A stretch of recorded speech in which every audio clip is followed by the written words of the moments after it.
कहानी के इस मोड़ पर जज्बात और गलतफहमियों का एक ऐसा सैलाब आया है जिसने आयरा और उसके परिवार की जिंदगी को तहस नहस कर दिया है। आज के एपिसोड की शुरुआत होती है एक भारी तनाव के साथ। आयरा बेहद गुस्से में है और हो भी क्यों ना। कामयार की एक नादानी या कहें उसकी सनक ने आयरा की बहन फलक का रिश्ता तोड़वा दिया है। आयरा साफ लफ्जों में कामयार को अपनी जिंदगी से दूर जाने को कहती है, लेकिन कामयार वो तो जैसे किसी और ही दुनिया में रहता है। उसे लगता है कि उसने जो किया वो आयरा के भले के लिए था। उसे गलतफहमी हुई कि इश्तियाक का रिश्ता फलक के लिए नहीं बल्कि आयरा के लिए आया था, और इसी गलतफहमी में उसने इश्तियाक को झूठ बोलकर भगा दिया। जब आयरा उसे हकीकत बताती है कि वो रिश्ता उसकी बहन के लिए था तो कामयार के पैरों तले ज़मीन खिसक जाती है। लेकिन उसकी बेशर्मी देखिए, वो अब भी कहता है कि कोई बात नहीं, मैं सब ठीक कर दूंगा। इधर घर का माहौल बेहद गमगीन है। आयरा का भाई नादिर और उसके पिता कामयार की हरकतों से तंग आ चुके हैं। गाड़ी का जलना, पुलिस स्टेशन के चक्कर और अब फलक की सगाई का टूटना। आयरा के लिए कामयार अब सिर्फ एक विलेन नहीं बल्कि एक मनहूसियत बन चुका है।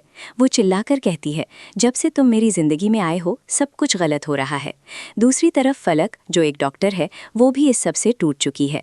इश्तियाक बाद में माफ़ी मांगने के लिए फ़ोन तो करता है, ये कहते हुए कि उसे गलतफहमी हुई थी, लेकिन आयरा अब किसी पर भरोसा करने के मूड में नहीं है। उसे लगता है कि अगर इश्तियाक को ज़रा सा भी भरोसा होता तो वो किसी और की बातों में आकर रिश्ता नहीं तोड़ता।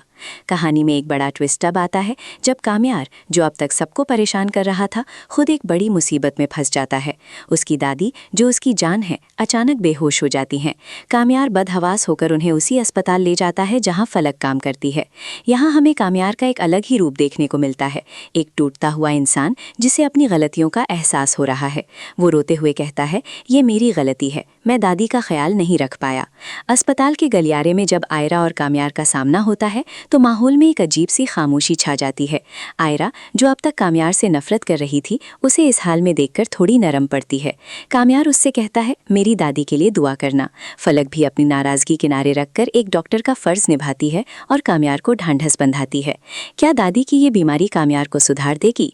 क्या आयरा उसे कभी माफ कर पाएगी, या फिर इश्तियाक और फलक का रिश्ता दोबारा जुड़ पाएगा? ये ड्रामा अब एक ऐसे मोड़ पर है जहां नफरत और हमदर्दी के बीच की लकीर बहुत बारीक हो गई है। कामयार की जिद ने सबको जख्म तो दिए हैं, लेकिन क्या अब वो इन जख्मों को भर पाएगा?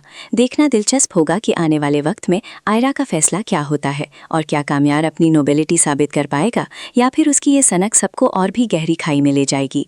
आज के लिए बस इतना ही। आगे की कहानी और भी दिलचस्प होने वाली है।